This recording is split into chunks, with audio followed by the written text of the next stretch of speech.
All right, let's jump right in. Today, we're going to deconstruct a single digital publication, but what we're really doing is looking at the future of storytelling.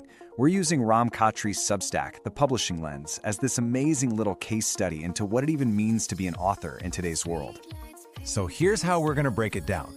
First, we'll get a feel for the publishing lens itself. Then, we'll see what kind of stuff is actually being made there. We're going to zoom in on a really cool project, retelling a classic story. Then we'll touch on a hot topic, AI as a creative partner. And finally, we'll ask the big question, what does all of this mean for the future? Okay, first things first. Before we get into the weeds, we have to ask, what is the publishing lens? What's its whole deal? So you can see right from their own description, this isn't just a place for stories. It's trying to be a hub for understanding how modern publishing actually works. The trends, the tools, the nuts and bolts. It's kind of like getting a peek behind the curtain of the industry from someone who's right in it. So that's the mission statement. But what does that actually look like in practice? What kind of content are we talking about here?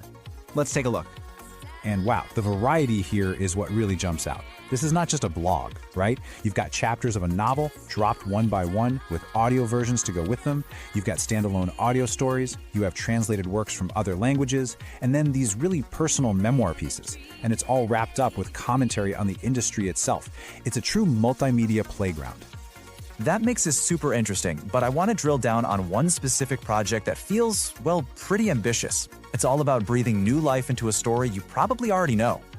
And yeah, we are talking about a heavy hitter, Franz Kafka's The Metamorphosis. But instead of just writing about it, the creator is actually retelling the whole thing, releasing it bit by bit for a totally new audience. Now, this is such a brilliant example of a modern content strategy. Look at the release schedule. It's episodic. This isn't a book you just buy and binge in one night. It's designed to keep you coming back week after week, kind of like your favorite TV show. It's all about keeping that engagement going. So we've got classic literature meeting a modern Netflix-style release, but the innovation doesn't stop there. This platform also dives right into one of the most talked about tools in the creative world right now, artificial intelligence. And check this out. For this translated story, look at the credit. They're not hiding it in some tiny footnote. It's right up front, with AI assistance. And that transparency is so important. AI isn't the author here. It's a partner, a tool that's helping bring a story to a whole new audience. But then, just as you're thinking about algorithms and technology, you get hit with something that is just profoundly human. Take this quote from a memoir. It's this raw, emotional question about what it means to start over. It's the kind of thing that reminds you of the power of a real lived experience. And this, right here, is the crucial point. It's this fascinating balancing act. It's not about human versus machine, it's about how they can work together. On one hand, you have that deeply personal, emotional storytelling that only a person can provide. And on the other, you have a machine being used as a practical tool to get the work done and maybe even open up new creative doors. So let's zoom back out for a second. We've seen classic literature, modern formats, AI tools, and deeply personal stories all living in the same space. What can this one example tell us about the bigger picture for creators and storytellers?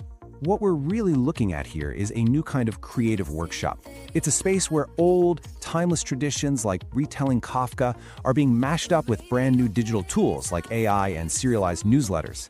It's the perfect blend of the classic and the cutting edge. And all of this leaves us with one big final question. Is this the new blueprint for being an author? You're not just a writer anymore.